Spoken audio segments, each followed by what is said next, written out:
Getting things started, initiating sex, can sometimes feel so awkward. Whether you're worried about getting rejected or rejecting your partner, or you just don't know how to approach your partner, making the first move or being initiated with can feel so intimidating and uncomfortable. Or maybe your partner has asked you to initiate more, and because you don't feel a ton of desire, it ends up being the last thing on your to-do list or another chore or something you forget to do. But here's the thing. Initiating sex is so important for maintaining a healthy, passionate relationship because it's not just about sex. It's not just about initiating. Initiating sex often tells your partner, I'm still attracted to you. I still want you. I want to be with you. I find you good looking. There's so much to it. So today we're breaking it all down and we're going to talk about why it's so hard to initiate sex, how to overcome those fears, and I'm going to give some super actionable tips for initiating based on different desire types. Plus, I'm going to share how you can have real conversations with your partner about what initiation looks like for both of you and what you both want. So one of the biggest aha moments that I've ever had when it came to initiating sex was learning about different desire types. Like for years, I thought there was something wrong with me because I didn't just spontaneously think about initiating with my partner. It didn't just like pop into my head. And so I thought for a really long time, why don't I just feel the urge? What is wrong with me? Then I read Emily Nagoski's book, Come As You Are, and I learned that I'm actually a responsive desire type. It was unbelievably helpful because my desire is there, but it needs a little warming up. It needs some time, some patience, specific stimulation, and I was waiting for that spontaneous spark to happen so that I would initiate, but since it wasn't happening, I just kept waiting and waiting and waiting and waiting because I thought that was the cue to have sex.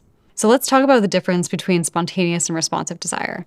Spontaneous desire is when you feel turned on out of nowhere. You might see your partner across the room and be like, oh yeah, let's do it. And your brain is like, I want sex. So your body's like, let's go. Those folks usually initiate sex more easily because they don't need a lot of time to warm up and it comes to them naturally. Responsive desire, on the other hand, like me, needs some time to get going. And it's not that you don't want sex, but your body needs to be warmed up first. A little kissing, a little emotional connection, maybe some cuddling. And then when your body feels safe and your body starts to feel aroused, then your brain goes, okay, let's do it. The problem is that when you have responsive desire, you might say no when your partner initially asks for sex right away because you're not warmed up yet. And let's be real, just jumping into it can feel really jarring if you're not there yet. So why is initiating sex so hard for so many of us? The biggest reason I hear is fear of rejection. Putting yourself out there to initiate can feel incredibly vulnerable. And if your partner says no, it obviously hurts. Even though their no isn't about you, it's about the activity or what's happening in the moment, it can still feel personal. But here's the key. When your partner says no to sex, it's an opportunity to open the door to other kinds of intimacy. Maybe it's a no to penetration, but it's not a no to cuddling or emotional connection. It's an opportunity to get curious and ask your partner, what kind of connection do you want right now? Another really big barrier to initiating is miscommunication, especially if you have one person with a responsive desire type and your partner has spontaneous desire, it can feel like you're on completely different pages. When one of you is ready to go, the other one needs more time, and this mismatch can lead to misunderstandings and frustration. The person with spontaneous desire might feel like they're too much, and the person with responsive desire might feel like they're not enough.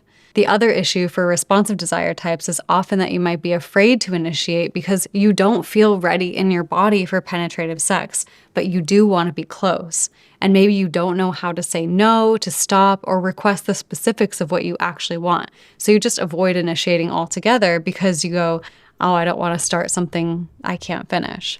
We're going to fix this. We're going to talk about that. But before we dive into how to actually initiate sex and how to talk to your partner about it, if you're enjoying this video so far, hit the like button and subscribe for more content on how to have better, hotter sex and more intimacy in your relationship. Okay, so the first solution I recommend is the most uncomfortable one for you, which is having an honest conversation. And also, I know it sounds simple, but most people do not talk about this. Mostly because we never have good examples about how to talk about sex and relationships or how to do that without it feeling like it's an issue. So pick a time when you're relaxed to talk, maybe when you're cuddling or on the couch or going for a walk, and you can ask your partner, how do you feel about how we initiate sex with each other? Is there anything you want more of or less of? What makes you feel comfortable when we're kicking things off? What makes you feel wanted when we're kicking things off? By asking these types of questions, you're giving your partner the chance to share their thoughts on how they like to be approached, and you get to share yours too. You might learn that they love when you initiate with physical touch, or that they need more emotional connection first.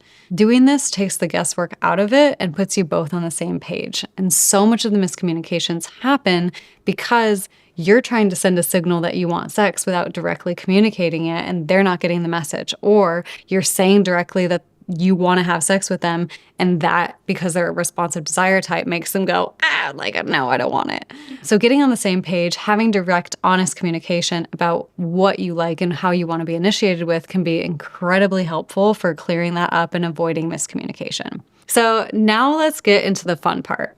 How to initiate based on you and your partner's desire types. So before I go into this, you need to know there's no one-size-fits-all approach. I'm just going to give you some options. And what is probably best is if you grab out a piece of paper and write down what feels good to you out of the options that I'm going to give. Okay, so the first category is direct initiation. So if you have spontaneous desire, being direct might feel really natural for you. You can just say something like, I can't stop thinking about you. Do you want to sneak away for a little bit?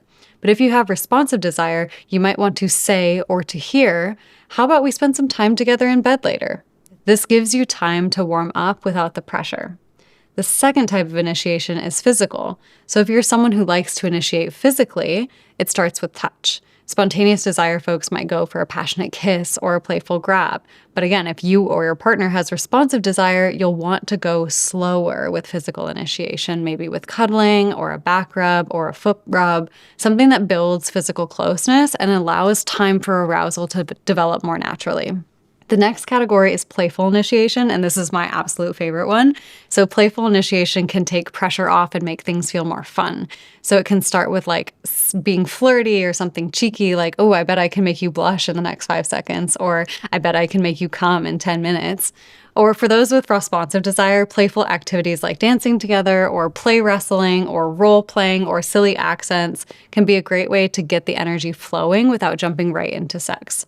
Finally, for those of you with responsive desire, emotional initiation might be the best route for you. So instead of jumping into sexual energy, building emotional closeness with deep conversations or compliments or being vulnerable with each other or talking about your day, you might also initiate with, I want to connect with you more deeply tonight. What's something that would make me feel close to you or make you feel close to me?